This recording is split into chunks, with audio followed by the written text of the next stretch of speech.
All right, summer is officially over, so it's market update time.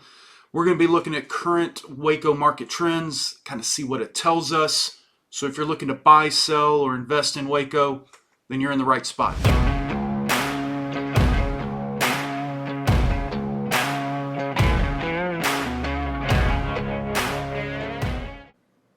All right, what's up, guys? Welcome back to the channel. But if you are new, my name is Tim Goss. I am a realtor, a real estate broker, and owner of 316 Realty Group.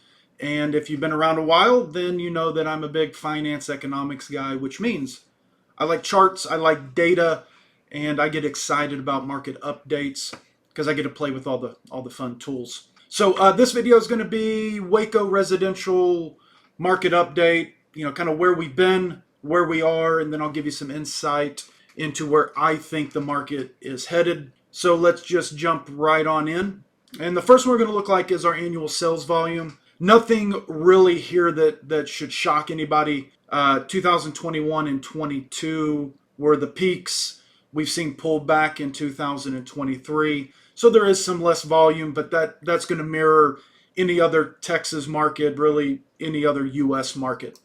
When we look at average days on market, we're running around 58 days. That seems high, but in retrospect, we're just moving back to historical averages. Again, 21 and 22 were just gangbuster. What does that really tell me? Well, it tells me that the days of you putting a sign in a yard, you pick a price, and then 14 hours later, you have 21 offers on it. Those days are over. This gives buyers a little more opportunity to view and look at, and maybe come in if you're flying in from out of state. You know, a couple of years ago, we had to advise our clients to buy a lot of these properties sight unseen. Well, you don't really have to do that today. You've got a little more time. There is a little more inventory than what we had in the past. So from a buyer's perspective, it's a better market for you to evaluate. Don't get me wrong, this is still a seller's market, and you're going to see that on a couple of the next slides. The average sales price always shocks everybody. So 6 years ago, we were running 210,000 in average or median. It doesn't matter. And today our average or our median's running $340,000. A lot of buyers, a lot of clients have asked, well, you know, I'm going to wait for the market to pull back and 10, 15, 20%. That's not going to happen in Waco. We simply we have more inventory than we had 2 years ago, but we still have an influx of people moving into Texas. We are not going to see, at least in the near term, barring some catastrophe like a government shutdown or nuclear war or something like that, we just don't anticipate seeing a big pullback in pricing. Well, we've seen it kind of flatten. So you saw the large increase here, and then you're seeing it kind of flatten over 2023. So we're kind of expecting 2024 getting back to kind of your historic appreciations, 3 to 5% a year. But you're not going to find those bargains. And this next slide is going to kind of indicate that. This is our sold price to list price. It got, again, crazy in 21 and 22, but we're moving back down into historical averages. So as sellers, and you got to remember, sellers are always the last ones to admit that a market has turned. But the stuff that is moving is still moving at or about list price. Obviously, every property is a little different. There may be some more room in one property than there are in others. So you can probably, and this is kind of what we tell our buyers right now, is, you know, somewhere about a 5% discount. That's kind of the goal that we're looking for. But you're just not going to see that 10, 20, 30% drop. Although next year's a presidential election year, and real estate, you got to kind of throw all the rules out on that. The economy's a little bumpy. Labor still seems to be good, but it's kind of negatively moving in the wrong direction. So there's a lot of unknowns. There's a lot of variables out there. This kind of gives you an idea of where Waco was and kind of where it is. So let's talk about some specific active property statistics, and then we'll kind of look at where I think the market is ultimately heading. All right, guys, so let's look at our current active listings as of the time of this video. So we have 431 active listings. Now, the way I like to look at them, because I've got clients that want to be below 250, or I have clients that want to be in the 750 to $1 million, I break my analysis up into 250,000 $100,000 segments. But what you're going to find is in Waco, 71, what is that? Yeah, 71%, basically all the active listings are going to be between 250 and 750,000.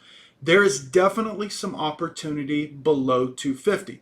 And if I were to show you these 93 properties, they're going to be in a little less desirable neighborhoods, probably less desirable school districts. They're going to need some updating. Your 250 really to 750, you should be able to find renovated or newer homes that will fit into that budget. And then you can see anything over 750 makes up less than 10% of the Waco market. And that's been pretty consistent historically. I like to focus in on kind of the 250 to 750, and that tends to be the majority of our client base. You'll see that our days on market are still below the 58 days. So a lot of these, and what that tells us is a lot of these are kind of newer properties hitting the market, and they're going to be approaching that 58-day average. So we've got a little bit of room. Kind of goes back to what I discussed earlier. You don't have to make a decision within the first 5 hours of a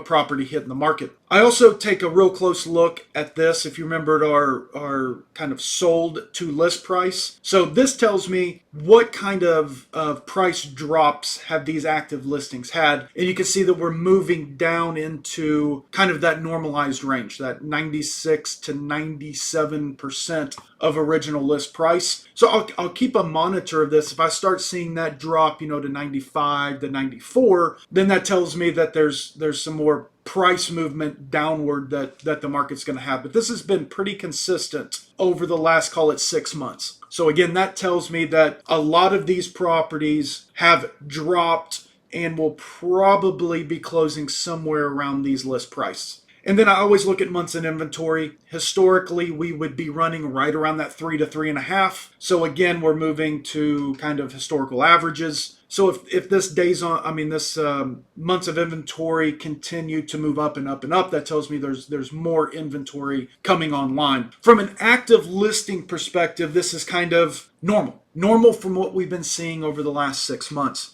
Again, we're not seeing the price drops. We're not seeing this original list price start to drop. We're not seeing the numbers of active properties continue to decline. So even, less inventory is moving on. If you looked at that 431 over the last 6 months, we would typically be in that high 300 range. So like I mentioned before, we do have more inventory than we did at the peak in 2022. But 431 and 3.3 months of inventory is kind of historical averages. So hopefully that gives you an idea of what the active listing market kind of looks like. We can't look at a market update without looking at interest rates.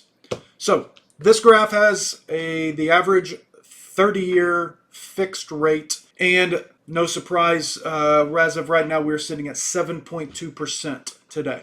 And that's always the sticking point, right? It's, the cost of housing is up and rates are up.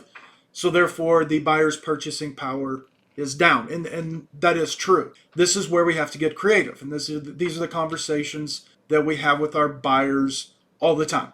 We have to look 3 to 5 years out.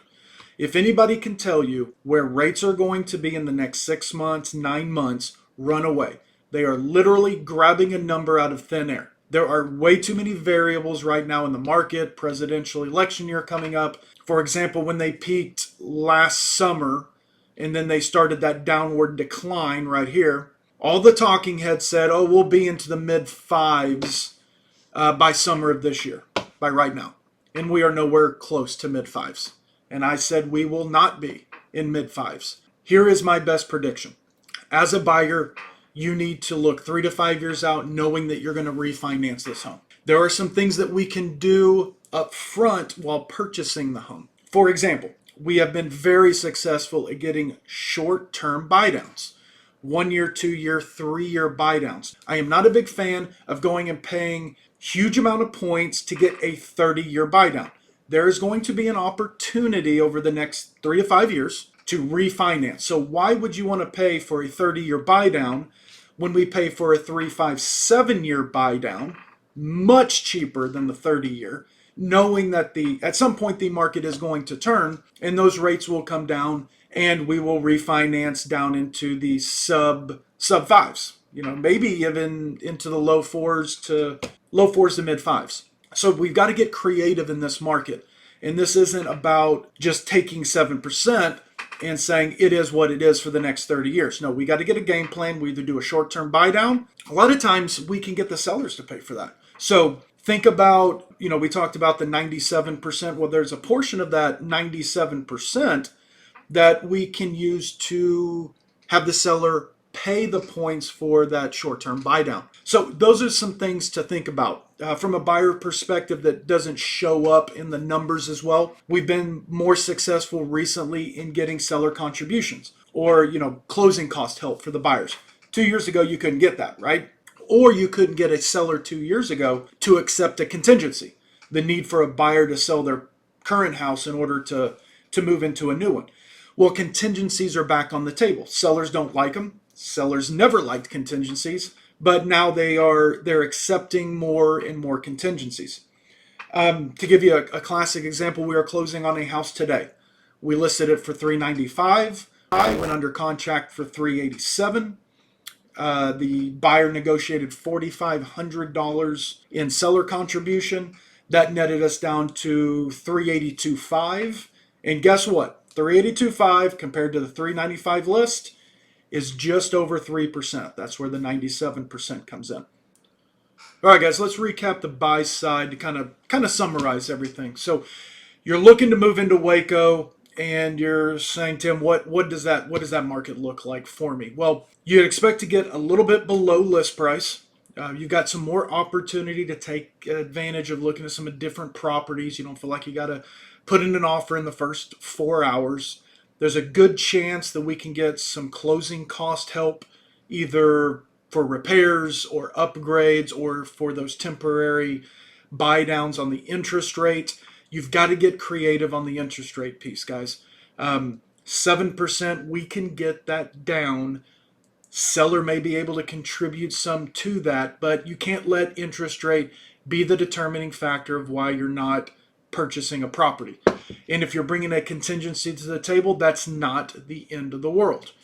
From a sell side perspective, we're still pushing the market. So if you came to me and said, hey, Tim, I need to list a property in Waco, we're going to look at the comps, and we're still going to list a little bit above those comps. We're going to be on the same page. We're probably going to spend 2 weekends at that list price, see what the market is saying, see what kind of interest we're getting, how many showings, and then we're going to adjust accordingly. So you got to set your expectations on the seller. The best properties, priced correctly, are just a little bit above market. We're still seeing great interest. And then the market is going to tell you where we're ultimately going to be. If we're on that market for 2 consecutive weekends and we've had no showings, that tells us something. If we've had 7 showings but no offers, that tells us something different. And each property is obviously a little different. So hopefully that gave y'all a good insight into where Waco is at this point in time. And thanks for watching. Please hit the subscribe button, hit the little bell thing, and we'll see you next time on Living in Waco, Texas.